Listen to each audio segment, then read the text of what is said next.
Hello everyone, this is part 1 of What If Naruto and Ino was detectives. This story is made by Inori Ishii, and I hope you guys enjoy this video and to like, to subscribe, to share, and check out the playlist, to see more comment down below. Now let's start the intro. They call me a god. They call me a god. They call me a god. Join my membership, the perks are great. It's in the description. Be sure to like and subscribe, it gives me more motivation. Enjoy. HLPD Hidden Leaf Police Department. Detective Yamanaka Ino stood in the entrance hall and St. USD each of the wedding guests as they trickled into Sacred Heart Church. If she got lucky, very lucky that is, maybe no one would be met today. Too bad there was the little annoying buzz in the back of her head that said all hell might break loose even before the bride and the groom could manage to say the I do's. While she directed the guests to sign the registry, a duty she created for her cover, Ino continued her surveillance. She mentally dismissed 2 giggling teenage girls whose dresses were so skin-tight that they couldn't have been carrying concealed weapons, or much of anything else for that matter. Besides, if her profile of the cur was right, she wasn't looking for a female but a male in his late 20s or early 30s. A male who'd already killed 2 people. See anything? She heard her teammate, Akamaiki Chuji, ask through her earpiece. He was posted outside the church, watching their backs, and sides as well. It had taken some effort, but she had managed to get photos of the 39 out of 41 guests, so if someone uninvited shows up, then they would be able to know. Ino kept her voice at a whisper and spoke into the tiny communicator tucked in the inline of her dress. So far, so good, how about you? Nothing. How I wanted this unofficial stakeout of yours to end positively so that we can take part on the reception. I heard that the restaurant they picked was one of the best here in Konoha. That wasn't anything new. Her partner was always talking about food. Chuji, she sighed into her communicator. Right. Sorry, it's just that I can't help it, Ino, but I guess this is a good time to remind you that our lieutenant will have our butts if he finds out about this little unauthorized stakeout you arranged, Chuji began. The lieutenant in question was her former teammate Nara Shikamaru, who was recently promoted as their department's lieutenant and head of homicide. She must admit that Shikamaru's performance for the past 3 years was pretty impressive. No wonder he got promoted in no time. On the other hand, Ino knew where this conversation with Chuji was leading to, and even before he could finish what he wanted to say, subliminally that is. Shika would never find out if you'll keep your mouth shut.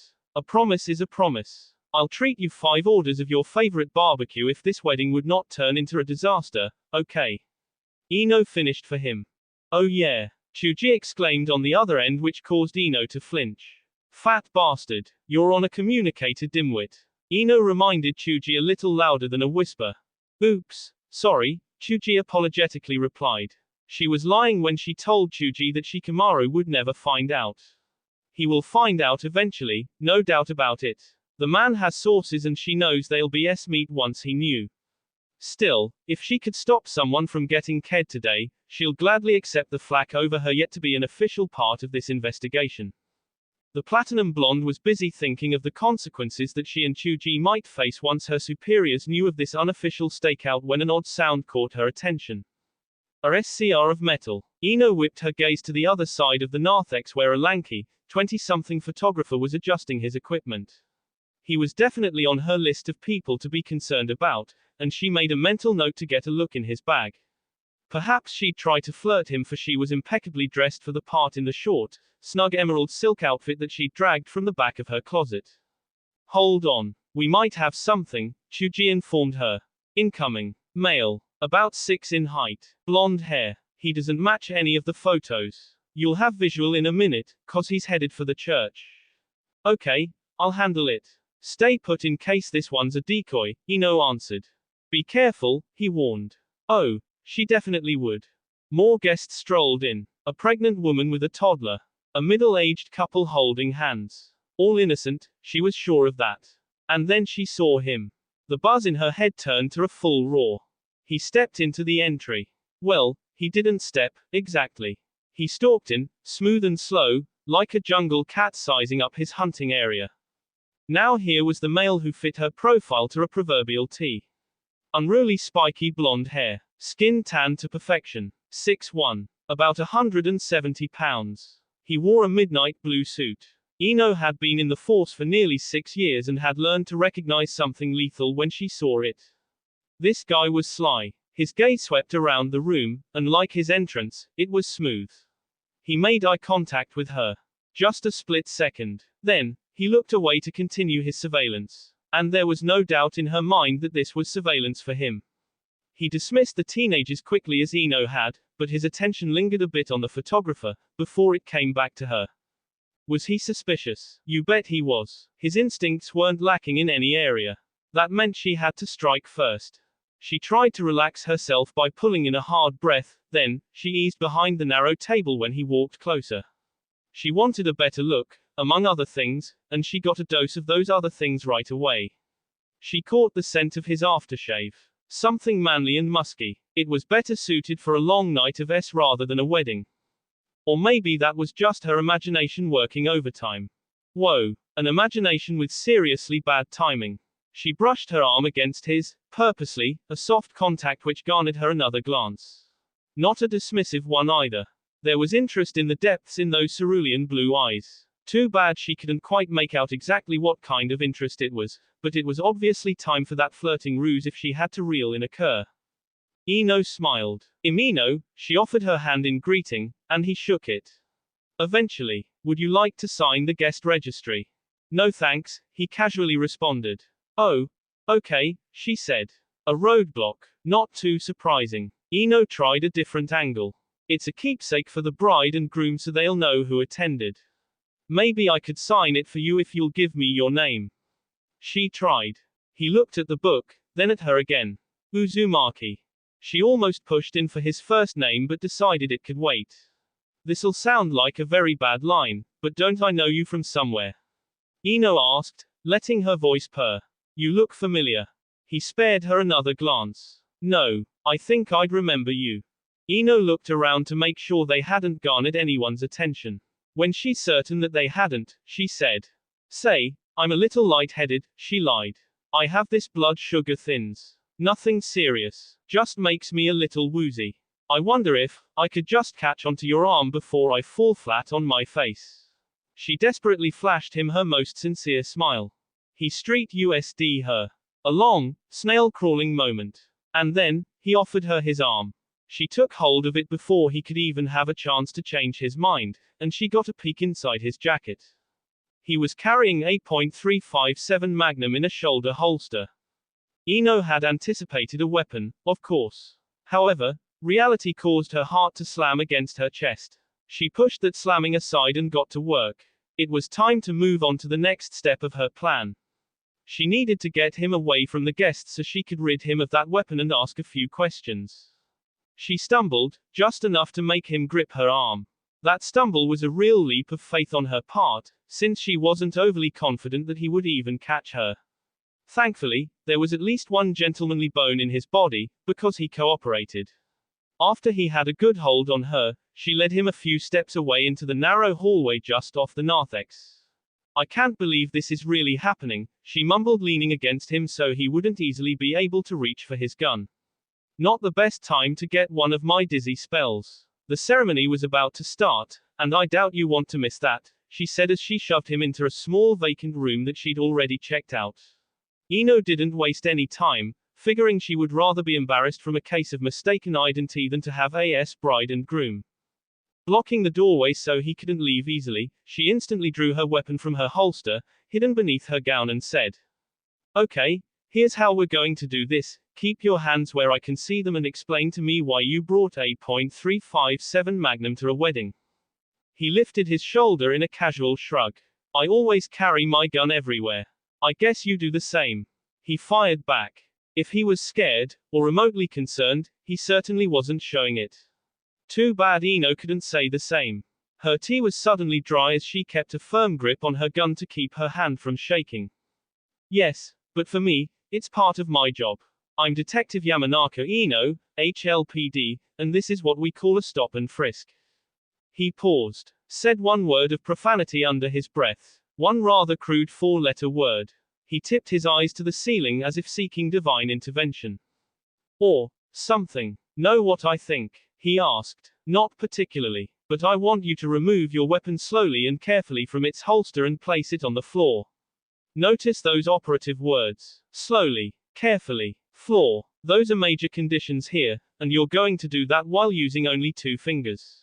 Make any sudden moves, and I'll take you down the hard way, she warned him. He looked her in the eye. That wasn't what I was thinking. He disarmed himself, just as she'd instructed. Slowly and carefully, he placed his gun on the floor, directly between them. Oh yeah. Ino caught his shoulder and turned him around. She positioned his hands, palms flattened against the wall, and kneed his legs apart. What exactly were you thinking? She asked, patting him down. The man was certainly solid in build. Her fingers skimmed over lots of hard and sinewy muscles. Odd. She never noticed anything like that before when frisking a suspect. Maybe it has something to do with his memorable aftershave.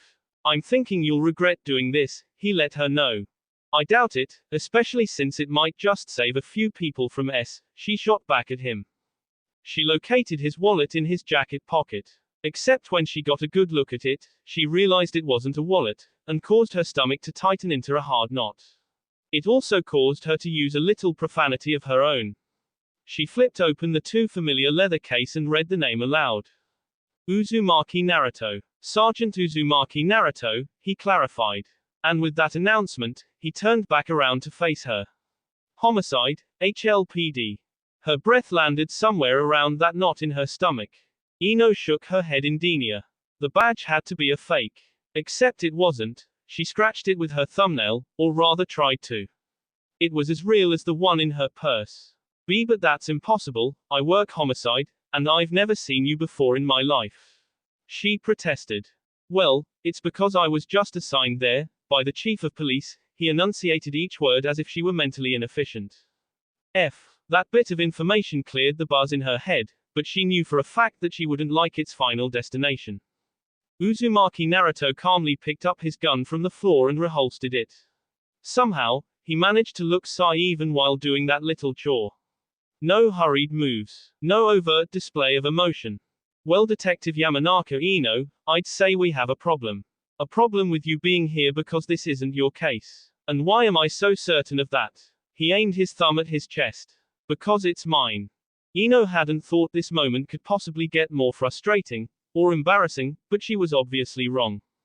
Yours. She managed to utter despite of her tea closing in.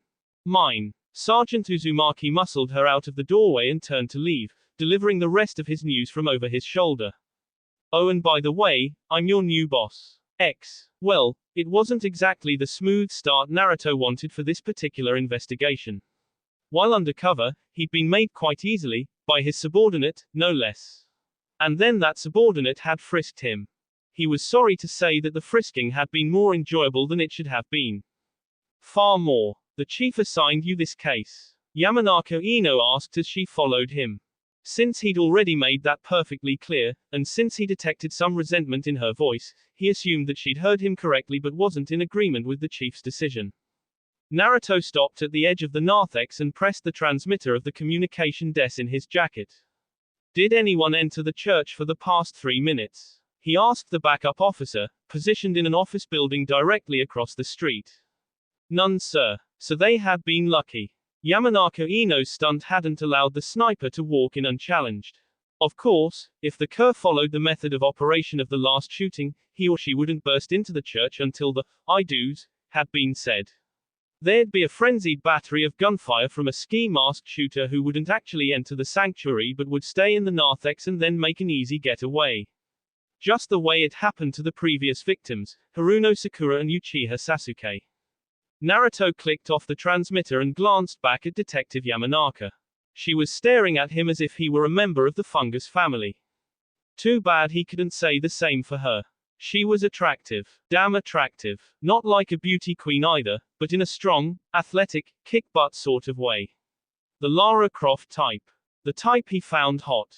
And no amount of denial would make his body think otherwise. Fortunately, the parts of his body that noticed her attractive looks didn't have any say in the decisions he made. There's been some kind of mistake. She jammed her gun into her holster. After the initial investigator dropped out because of family illness, I requested this case, and I was told that my request was under consideration, she told him. It was, Naruto calmly assured her. But the considering part is finished now, and I'm the lead investigator. End of discussion. There was nothing calm about her response. He saw some fire dance through ultra-clear, aqua-colored eyes.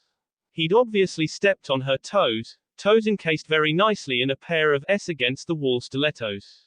Something else about her that he truly wished he hadn't noticed. Naruto quickly pushed that, her physical attributes and the remnants of the frisking aside. What the devil was wrong with him anyway? Even if he'd been looking to spice up his love life, he darn sure wouldn't have been looking in Yamanaka Ino's direction. I knew the woman who was ked last week, she added. As if that would help her cause. Haruno Sakura, Naruto supplied. You went to high school together and you've maintained constant contact with her and her family. You probably would have attended her wedding even if you hadn't been on a stakeout. Your relationship with the victim, however, doesn't give you priority in this investigation. In fact, it does just the opposite. I don't care to work with an officer who comes into a case with a personal chip on his or her shoulder. She unclenched her teeth before she could speak. There's no personal chip, Sergeant. Just my desire to bring a cur to justice. Good. Then, we're in agreement. I have that same desire, but that doesn't mean I'll allow you to be part of this case. The moment the words left his mouth, it was then that Naruto remembered a vital point that had come to mind. By the way, why'd you stake out this particular church? The fire in those aqua orbs dwindled a fraction. Because the bride and the groom met through the Perfect Match Agency, the same matchmaking service where Sakura and her fiancé met, she stated. They both also had the same florist, so I thought there might be some connection. I contacted the minister here at the church. She didn't finish her sentence when Naruto asked her. You told him about this possible connection? No, of course not. There's only been one shooting, and I have no proof that there'll be another one. I didn't want the couple to bring a possible lawsuit against the department for disrupting their wedding, so I simply reminded the minister of some recent robberies in the area and offered my services as a temporary security guard. He agreed, and we came up with the idea of using the guest registry as my cover, she answered. So she'd done her homework. He liked that, but that this wasn't a time when brownie points counted. The florist and perfect match could be a coincidence. There are other possible angles, he said. Yes, Sakura's fiancé was one of the prominent persons here in Hidden Leaf, so maybe the shooting could be politically motivated or maybe the death are linked to some other aspect of their personal lives. She paused. But I don't believe that, and apparently neither do you, or you wouldn't be here today. Touché. Naruto fought back the urge to smile.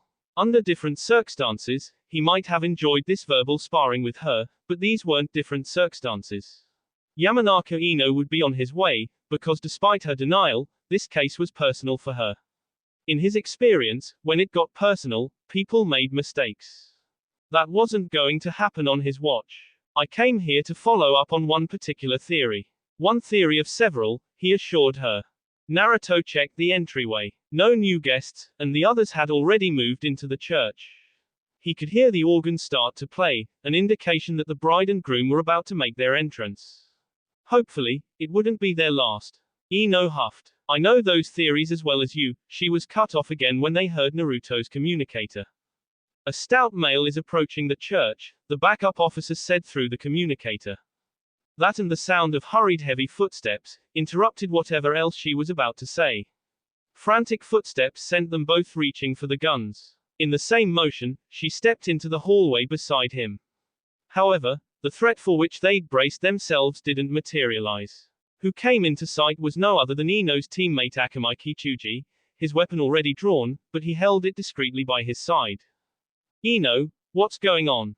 He demanded. Because Naruto was standing arm to arm with her, he felt her muscles relax. False alarm, she let him know. Once again she reholstered her gun. This is Sergeant Uzumaki Naruto.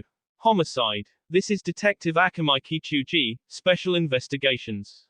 Unlike Ino, Chuji didn't appear to relax. Just the opposite. Ino couldn't make out what made him tense up. Maybe he really was worried for her.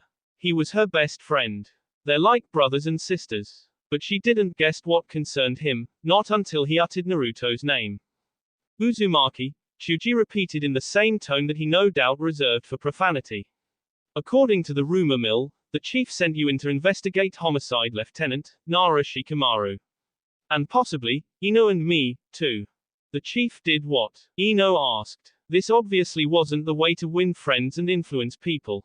But that didn't matter. He had a job to do, and he'll do it, with or without these two. Since it appears you can answer her questions, Naruto began. I'll leave you to it and see what's happening in the church. I'd prefer that people didn't while we're standing around chit-chatting. It was a good exit line. The only thing missing was, well, the good exit. Ino didn't get out of his way so he could leave, and the hallway was too narrow to go around her. He really didn't want to play bump and grind just so he could get past her. Really, even if there were various parts of him that thought it might be fun. Her hands went to her hips. I don't know what your agenda is. To do my job, Naruto insisted. That earned him a scowl. Me and my friends are good cops. And our lieutenant wasn't playing favorites. Don't judge either of them by the fact that I came here today. This undercover investigation was my idea and mine alone. Since it was clear that this argument of theirs wouldn't be resolved in the next couple of minutes, Naruto put his gun back into his holster, and firmly caught her shoulders and moved her out of his path. I'll see you both back at the headquarters when I'm finished here. He turned to leave, but still he didn't manage that exit. A few steps was as far as he got. The sound stopped him in his tracks. Because it was the last thing he wanted to hear. A sound he'd anticipated, and dreaded. A shot blasted through the church. The emotion of her argument with Sergeant Uzumaki evaporated instantly, and in its place, Ino felt the barrage of instinct and adrenaline. Sweet heaven. The sniper had attacked after all, and she hadn't been able to stop it. She prayed the bullet missed its target and prayed everyone was safe. The shot came from outside, Naruto offered, taking the words right out from her mouth. The west side of the building, maybe.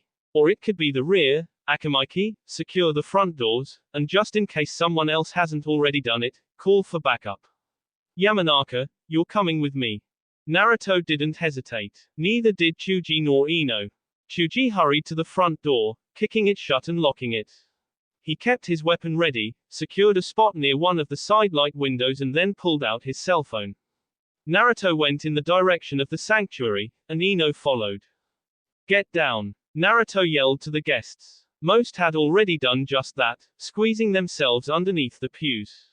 There were raw screams, chaos, the smell of fear, and in the middle of that, Ino saw the bride and the groom and the minister cowering between the altar and an archway of pale peach roses.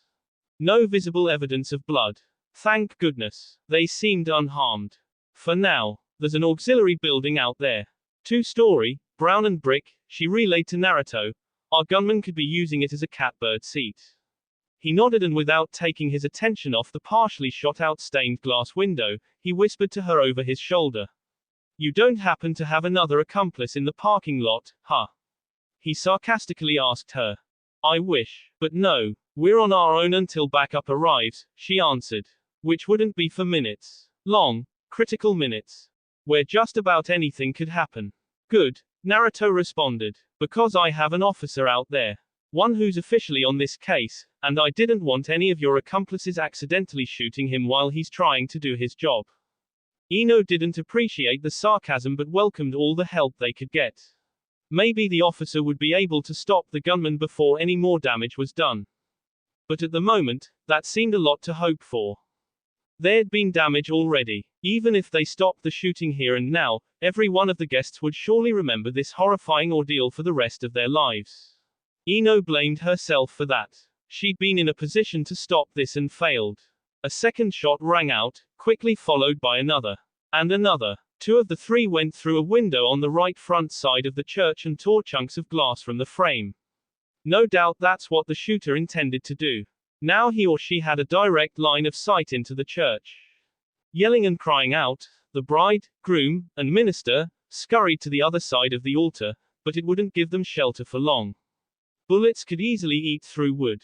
I'll make my way over there. Naruto tipped his head to a set of ornate double doors, which were only a couple of yards away from the shattered window. If necessary, I'll return fire to draw the sniper's attention. I might be able to get a visual and take him out. Maybe the gunman would get him first. Of course, that was a chance they had to take. I can help. Ino kicked off her stilettos and tore her long gown so they wouldn't get in her way. There aren't any guests near that other window next to the doors. I'll knock out the glass and return fire as well. Don't worry, I'll keep watch for your officer and make sure I don't send any friendly fire his way. Naruto might have disagreed on that impromptu plan, but he didn't get a chance to say anything as more shots came crashing through the building. Non-stop, heavy, thick blasts. The sounds were deafening, and they drowned out the shouts, screams and prayers that increased each new round of fire. Just as Ino had figured, those shots were aimed right at the wooden altar. It was the same as the first shooting, the one that had killed her best friend Sakura and her fiancé, Sasuke. She had already guessed that Sakura's aim wasn't some random act of violence. For all the good it had done her. Her guess was right, and yet it's still being repeated right under her nose. The bride screamed, maybe in pain, maybe just from fear. Ino prayed it was the latter. Naruto moved, fast, low and graceful. With Ino following closely behind him, they went toward the door. Along the way, he identified himself and doled out assurances to the terrified guests. He kept close to the perimeter wall until he got to the row of stained glass windows, and then he lowered himself to the floor and proceeded to the doors. The shots stopped for only a couple of seconds. Not for reloading. Ino soon learned. And they didn't stop because the sniper was finished for the day. No. The break was so the person could change out rifles. The sound of the new shots told her that much since it was a different calibration. Whoever was doing this had certainly come prepared to kill but wasn't necessarily an expert marksman. The stray bullets were landing everywhere which of course, made the situation all the more dangerous. Ino made her way right behind Uzumaki Naruto. Trying to time it perfectly to coordinate with his efforts, she sheltered her eyes and used the grip of her gun to knock out the glass that formed the image of the Archangel, Michael. The glass was solid and held in place by not just STSS of lead solder but also a sturdy frame. It took several hard jabs before she managed to dislodge enough of it so she could see into the parking lot. Pressing her back against the narrow section of wall next to the doors, she rotated her body and did a quick check outside. She had a fairly good view of the building, and the dozen or so windows facing the church. Too many windows, and the reflection of the early afternoon sun didn't make things easier. She quickly scanned them all as best she could. No shooter in sight. Yet, he had to be there. Somewhere. Because he was still firing. While still low on the floor, Naruto reached up and turned the old-fashioned brass handle on the door. He opened it a fraction and looked out. Ino waited for a signal so she could return fire. And just like that, the shots stopped. She felt another surge of adrenaline slam through her. A bad feeling kind of surge. If the gunman wasn't shooting, then he was likely making his getaway. That couldn't happen. Because she knew in her heart that he would continue this until someone stopped him. It was a risk, but Ino moved closer to the window so she could check the parking lot and the grounds. Naruto did the same to the door. He stood, took position and aimed. Think, she whispered to herself. If she were a cur, what would be her escape plan? Not the parking lot. Too visible. Not the side either since it bumped right against a fairly busy street. No. He'd go out the rear of the building and slip into the myriad of old shops and businesses that were crammed into this particular part of the downtown area. Ino heard the sound of siren the moment that Naruto opened the door wider. Mumbling something, he peered out. He'd perhaps come to the same conclusion as she had. The gunman was getting away. Stay put, he ordered. It was a logical order. She needed to stay there to protect the guests. Still, part of her wanted to go after the gunman. Hold your positions, Naruto called out. Ino turned around and saw Chuji with his cell phone pressed on his ear. Backup is in pursuit of a white car that just sped away. He told her. Ino released the breath that she didn't know she'd been holding. She glanced at Naruto, but he didn't seem any more eager than she was to let down his guard. So they did the only thing they could. They waited with their backs literally against the wall and the guns ready. Is anyone hurt? Naruto called out to the guests. The response varied, most still layered with panic, but from what she gathered, no one had actually been shot. Nothing short of a miracle. Ino had a quick prayer of thanks for that and then turned to the man who'd given her so much grief for being here. Still think that I'm the wrong person for this case? She asked Naruto. Yes, no hesitation whatsoever. The eroge of butting her head against the brick wall came to mind, but I guessed right about the gunman picking this particular wedding. Even in Yelp book that has to count for something. He made another quick check of the parking lot. It doesn't count for much. Crouching there among the shattered glass and the smell of gunfire, it seemed petty to dislike this man because he was arrogant and hard-headed, but that didn't prevent her scowl. The scowl didn't lessen either when Chuji called out something else. It's over already. Backup lost the guy in pursuit. Chuji announced. Slowly, the guests began to come out of hiding. Hugging each other. Crying. Praying. Most still in shock. Ino groaned and scrubbed her hand over her face. This wasn't over because the cure just got started. That will be all for this video. Be sure to like, subscribe, share, and comment down below for more videos. Goodbye.